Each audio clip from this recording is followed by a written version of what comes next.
अंकिता नागर इंदौर की वो छात्रा जिसने अभावों में रहकर सफलता हासिल की, जिसने अपने सपनों को हौसलों के पंख दिए और उड़ान दी, जज बनकर माता पिता का नाम जिसने रोशन किया।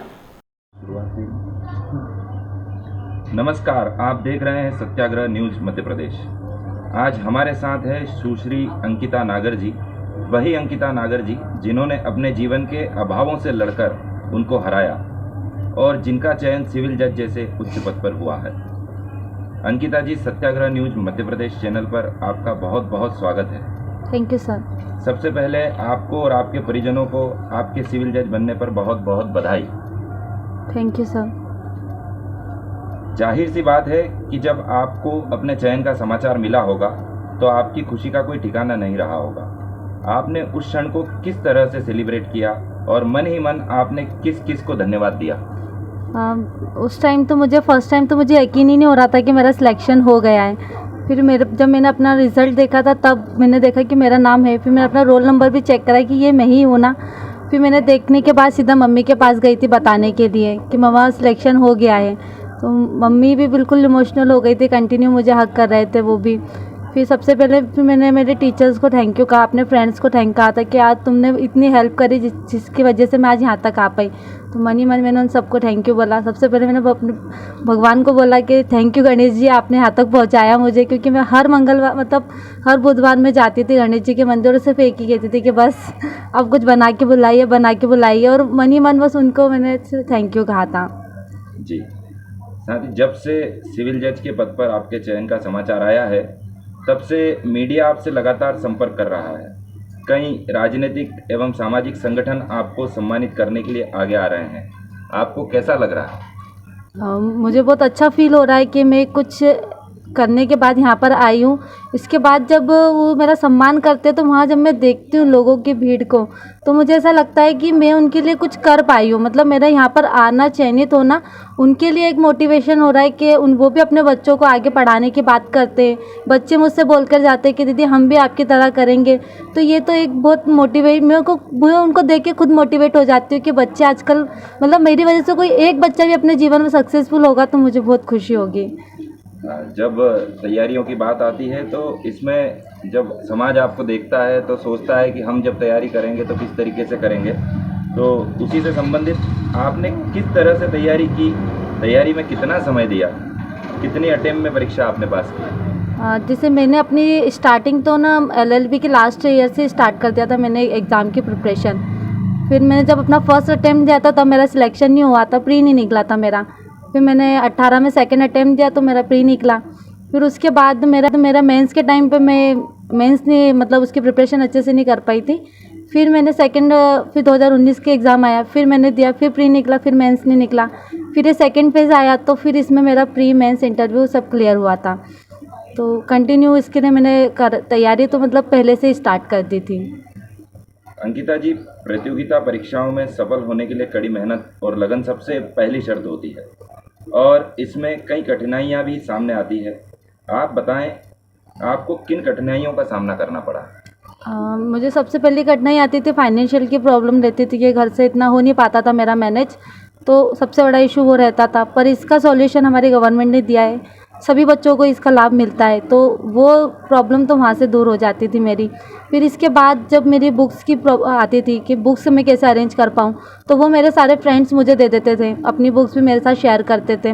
मेरे टीचर्स देते थे मुझे उनकी भी बुक्स मुझे देते थे। फिर मुझे पर्सनल क्लास भी देते थे। अगर मैं कहती थी कि मुझे कुछ समझ में नहीं आ रहा है तो वो बोलते थे कि आप मेरे घर आ जाना, फ़ोन कर लेना एनी टाइम। वो ऑल टाइम मेरे लिए अवेलेबल रहते थे। तो ये सब मेरे लिए होता था सर।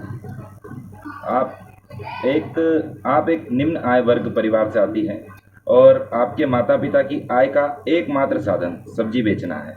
ऐसे में आपको आपके परिजनों का किस प्रकार से सहयोग मिला? परिजनों का जैसे सबसे पहले जब मैं बीकॉम कर रही थी तो बीकॉम की फर्स्ट सेमेस्टर की फ़ीस भरने के लिए पैसे नहीं थे मेरे पास। फिर मेरे मामा जी ने मुझे पैसे देते हैं। जब उस टाइम 10,000 रुपये मेरी फ़ीस थी तो उन्होंने 10,000 रुपये मुझे दिए थे। फिर थोड़े आगे पढ़ाई करना था तो फिर पैसे नहीं हो पा रहे, तो फिर मेरे अंकल ने मुझे पैसे दिए। मेरी आंटी ने सपोर्ट करा था कि नई बच्ची को पढ़ना है तो उनको पैसे दो। तो फाइनेंशियल हेल्प तो यहाँ से भी हुई है मेरी। फिर मम्मी ने लोन भी लिए थे मेरे लिए डेली कलेक्शन से फ़ीस भरने के लिए कि फिर वो पर डे के हिसाब से पैसे देते थे, तो इससे फिर होता था मेरा। आपके चयन से आपका समूचा समाज स्वयं को गौरवान्वित महसूस कर रहा है। ऐसे में आप समाज को क्या संदेश देना चाहती हैं? समाज को संदेश देना चाहूँगी कि आप आपके बच्चों को पढ़ाइए, उनका साथ दीजिए। अगर टाइम लग भी रहा है तो भी आप उनकी हिम्मत बनिए, क्योंकि आप उनकी हिम्मत बनेंगे तो दुनिया वाले उनको कुछ नहीं बोल पाएंगे। तो आपका सपोर्ट सबसे ज़्यादा इम्पॉर्टेंट है। अगर आप उनके साथ है, देखिएगा आपके बच्चे बिल्कुल वो भी जो अपने लाइफ में अचीव करना चाहते हैं वहाँ तक ज़रूर जाएंगे। जो युवा प्रतियोगिता परीक्षाओं की तैयारियां कर रहे हैं, उनके लिए आप क्या संदेश देना चाहेंगे? उनके लिए संदेश देना चाहूँगी कि आप पहले पढ़िए, बिल्कुल शांति मन से पढ़िए, किसी की टेंशन मत लीजिए। दुनिया बोलती है, उनका काम ही है बोलने का। हमें किसी की बात नहीं सुनना है, एक कान से सुन के दूसरे कान से निकाल देना है। अगर फैमिली साथ है तो कोई तो कुछ बोल ही नहीं पाता है, और अगर नहीं हो पा रहा है तो आप अपने आप देना चाहूँगी कि आप आपके बच्चों को पढ़ाइए, उनका साथ दीजिए। अगर टाइम लग भी रहा है तो भी आप उनकी हिम्मत बनिए, क्योंकि आप उनकी हिम्मत बनेंगे तो दुनिया वाले उनको कुछ नहीं बोल पाएंगे। तो आपका सपोर्ट सबसे ज़्यादा इम्पॉर्टेंट है। अगर आप उनके साथ है, देखिएगा आपके बच्चे बिल्कुल वो भी जो अपने लाइफ में अचीव करना चाहते हैं वहाँ तक ज़रूर जाएंगे। जो युवा प्रतियोगिता परीक्षाओं की तैयारियां कर रहे हैं, उनके लिए आप क्या संदेश देना चाहेंगे? उनके लिए संदेश देना चाहूँगी कि आप पहले पढ़िए, बिल्कुल शांति मन से पढ़िए, किसी की टेंशन मत लीजिए। दुनिया बोलती है, उनका काम ही है बोलने का। हमें किसी की बात नहीं सुनना है, एक कान से सुन के दूसरे कान से निकाल देना है।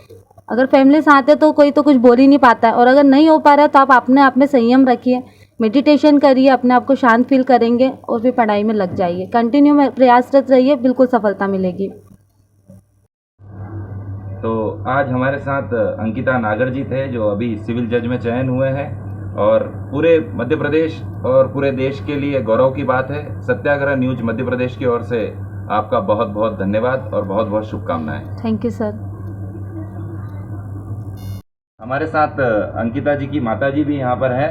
तो आज अंकिता जी सिविल जज बनी है, एक बड़ी पोस्ट पे, एक बड़ी उपलब्धि है, तो आपको कैसा लग रहा है? मुझे बहुत अच्छा लग रहा है कि मेरी बेटी ने मतलब इतनी पढ़ाई करके यहाँ तक पहुँची है कि वो सिविल जज रिजल्ट में पास हुई है। और आपने इनकी तैयारियों में किस तरीके से योगदान किया? मैंने हरदम उसको सपोर्ट किया कि नहीं बेटा, आज नहीं कल नहीं परसों तेरा होगा, अपने को हिम्मत कभी नहीं हारना है, भले ही कुछ भी हो जाए पर अपने को पीछे नहीं मुड़ना है। जी, आपका शुभ नाम? मेरा नाम लक्ष्मी नागर है। जी, बहुत बहुत धन्यवाद। Thank you. अंकिता जी के पिताजी सत्याग्रह न्यूज मध्य प्रदेश के साथ है। हम जानना चाहेंगे कि अंकिता जी जब ऐसी उपलब्धि लेकर आती है और समूचा समाज जब गौरव का अनुभव कर रहा है, तो आपको उस चीज़ के लिए कैसा लगता है? जगह जगह अंकिता जी का सम्मान हो रहा है।